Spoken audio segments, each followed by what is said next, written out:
Ready? How we doing? Doing great. Quarterback coach, Sean Reagan. Questions for Coach Reagan? So Sean, start with the obvious one. I mean, analyze the top two quarterbacks. What have you seen? What are you on? Well, 14, 13 practices? yeah, whatever? I think today was 13. What? Yeah, today was 13. So up until today, been some promise. Gotten better each and every day, both of them. Each one of them have improved on something that they wanted to improve on, executed a high level, and then today happened and we were not very good. All right, probably our worst day at quarterback today, but up until today I've been very, very pleased with where we are at that position between Garrett and Nicco. They've come a long way. I think going into today, between the two of them, we were somewhere around 70% completion percentage. We're in the upper 80s, low 90s in decision making in our run reads and RPOs, so really, really good. That percentage will probably drop a little bit after today, but we'll rebound and be ready for Thursday and Saturday. Decision making? Yeah, go ahead, John. I was just saying, what were the issues with the decision making, execution? It was a little bit of everything today. We were inaccurate with the ball. They probably want to blame it on the wind, so be it, but wind blows in the mountains too. Decision-wise, eyes were just not in the right place. We really focused on that all spring about our eyes being where they need to be, and they've done a really, really good job of that the last 2 weeks, and we just weren't ready to go today. That's the bottom line. Maybe a wake-up call for them, you think? I hope so. I hope so. They'll be ready on Thursday. I love that room. The way they bounce back, if they have an off day, they usually bounce back pretty strong, so I would expect them to come out lights out on Thursday. You mentioned some of the things that you wanted those guys wanted to improve upon. With Nicco, what were some of the things, and with Garrett, what were some of the things? With Nicco, it's footwork. We've really, really harped hard on footwork and eye placement where they need to be, whether it be an RPO, whether it be a run read, or even in the pass game. And he's night and day. Before today, he was night and day from day 1 to day 12. Today, we were just off. With Garrett, it's more of a pocket presence and understanding we can get to our second and third read before we get through it. He's done a very good job of that for the most part. Still trying to hone in on slowing eyes down, and he's gotten better at that every single day. He's really improved on his RPO reads as well from the last time I coached. What's it like having, obviously, not getting a transfer this year? What's it like having all high school recruits in the room, for the first time? Yeah, I guess that is the first time being here, and it hadn't really put a whole lot of thought into it. But the bottom line, we don't go after transfer because we believe one of those two guys, if not both of those guys, can help us win football games. Very pleased with where they're at. Love coaching them. They respond very well. They're easily coachable. They don't take anything personal, and we'll be just fine in that room. So the fact that they both got experience last year, obviously Garrett a whole lot more, but even with Nicco, just getting a few reps, how much does that help him? I think, Garrett definitely got more because he was the number 2, but even with the last game, just Nicco having, almost 3/4, right at 3/4 of experience in that game, it goes a long way. Like, you can't take for granted the reps that you get in live action, and especially in Big 12 play. I think that goes a long way. I think he's more comfortable. He's learning the terminology of the offense. I think he's more comfortable with that each and every day. He really enjoys what we're doing offensively, which goes a long way. So I'm very pleased where he's at. How different is it to coach RPO quarterbacks as compared to drop back or, just that aren't doing it? And how difficult is it? How different is it for them? Well, from coaching them, I would say if you got a true pocket guy, like, everything has to be truly on time, 1, 2, 3, ball out, ball out. Well, you're a little, I guess, more lenient with athletic guys like Garrett and Nicco, to where I'm more like, look, if you got green grass, take off, use your legs. And we've done a better job of that so far this spring, getting yards with our feet, even when we call pass plays. But I think that's probably the biggest difference. You're a little bit more lenient and more coaching them to take off than you would with somebody who can't run or a true pocket passer. Those guys, it may not just be a first down, it could be a touchdown. Exactly. Exactly. So It might be better than throwing it. yeah, that's right. And, and it goes with the run game too. In the past, I guess our first 3 years, you could say, is we were if we were running the football, we were handing the football off. There wasn't many run reads to it, but we've added a few run reads to our run game this year, just because we've got two athletic quarterbacks that can handle it. What is it in particular that you've noticed from Garrett, especially through the years? Because been here obviously several springs now. This will be the first one he's really, truly chance to start.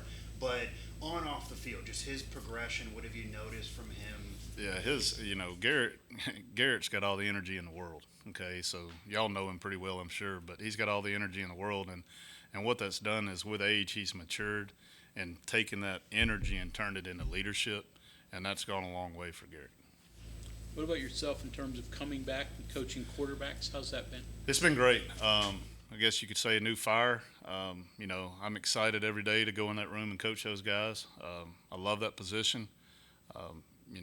Grew up playing it, coached it. Well, I've been coaching, I think, 24 years. Coached quarterbacks, probably around 20 to 21 of them at the high school and college level. So that's where I'm comfortable. That's where I feel my best at, and glad to be back in that room. So take a look at the younger quarterbacks. You talked about the first two, from Sean Boyle all the way through. You got a bunch of other guys as well. We do.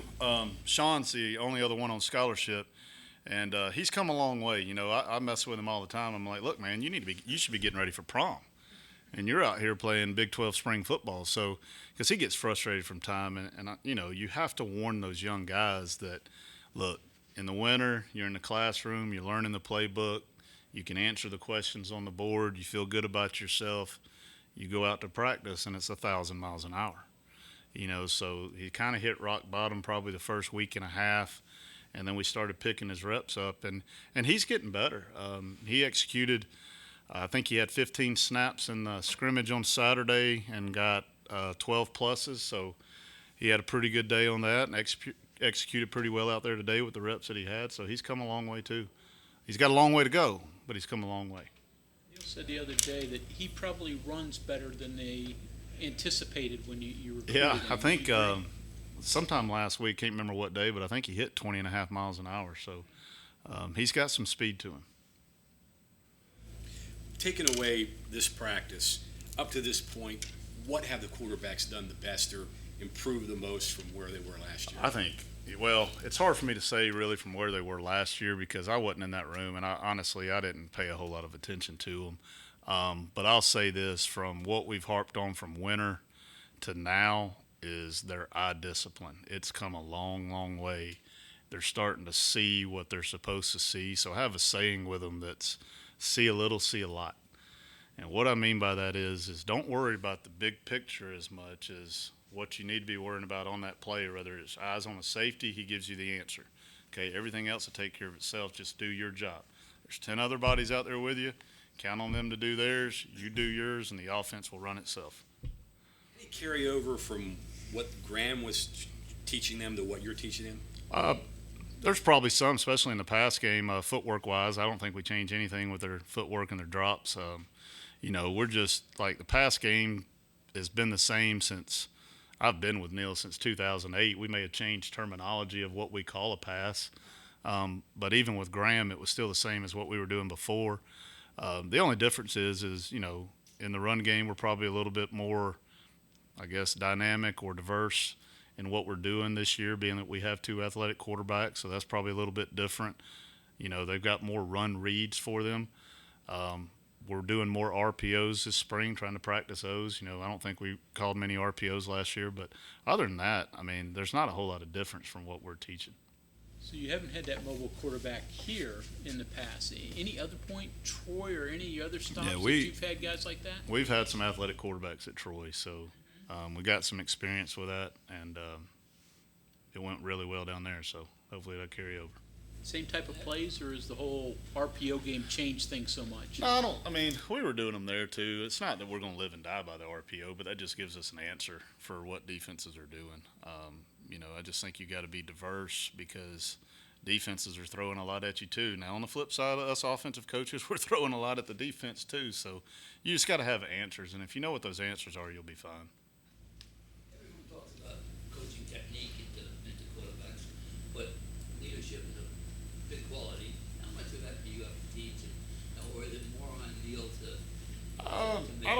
leader? You know, I mean, I guess it comes with it in situational football, but that's more from a team guidance standpoint. You know, Coach Brown does a really good job in the off season of having a leadership program, kind of like a leadership class that all the guys go through. We have a captain's thing that Coach Brown runs at meets. I think there's 12 or 14 of them that he meets with, you know, once a week or once every other week. So building leadership through that. But, you know, with quarterback, you know, at this level, you either got it or you don't when it comes to leadership. So usually by the time they're here, they have a piece of that, and then we just try to pull it out of them a little bit more. Have you noticed those traits from Nicco? You mentioned Garrett becoming a leader. Nicco obviously younger. Yeah, but he's got them. He's got the traits, and he's coming out of his shell too, and he's doing a really good job too. He's getting more and more comfortable around the team, and you can see that. Heard this a lot last year and maybe occasionally this year, the term rogue, Garrett going rogue. What's your thoughts on that? Because there is some good when he does that occasionally. There is. It's a tricky and it's a fine line dealing with that. Like, you don't mind the rogueness as long as it's not going to be a decision that gets you beat. You know, and I don't really consider it. I try to stay away from that term rogue. You know, I try to turn it into make a play. Like, if you get off your mark or if you get off with your eye placement, then be a player and go make a play. But in that, the second piece to that is we got to continue to get better to not force something to happen. Like, I don't know if y'all were out there today, but he scrambles, could have taken off running. It'd have been like 3rd and 3. He forces a throw down the field and ends up being an interception in the end zone. That's what we have to continue to work on. That, you know, sometimes it's not bad to punt. All right, like, it's not always bad to punt. So understand that, especially in situational football. Like, if you're in the red zone, like, no need to force something if it's truly not there, because you can probably get a field goal out of it. Take the points and move on. But because not every play call is going to be perfect. I mean, it's not. We don't know what the defense is calling. So we try to have answers built in with whatever we call, but it's up to the quarterback to make it work. And if it's truly just not there, don't force the issue.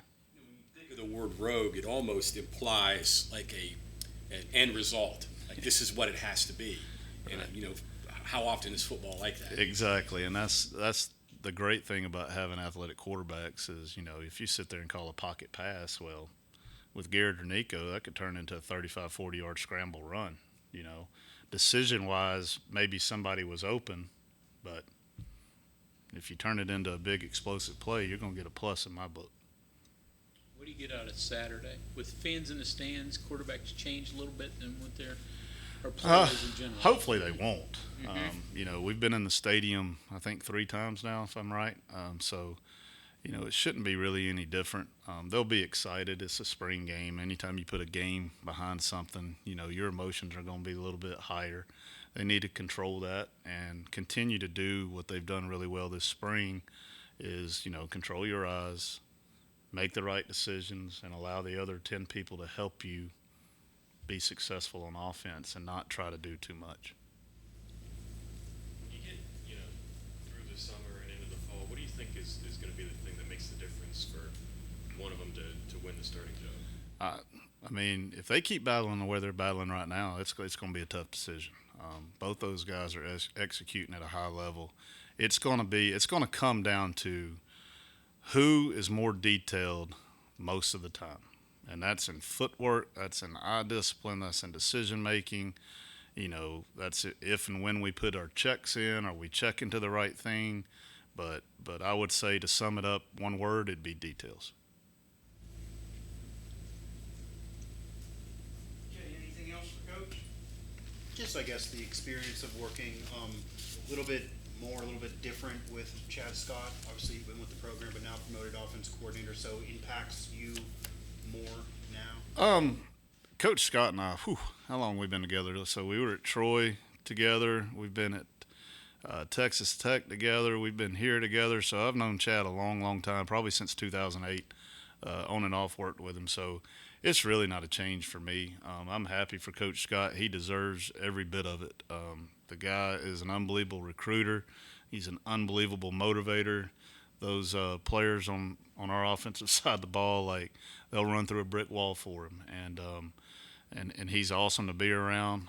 He's doing a great job, but as far as affecting me, I don't think so. I just come to work, do my job, and try to help him the best I can with the pass game, marrying it up with the run game when we script, and do it each time we come in the building.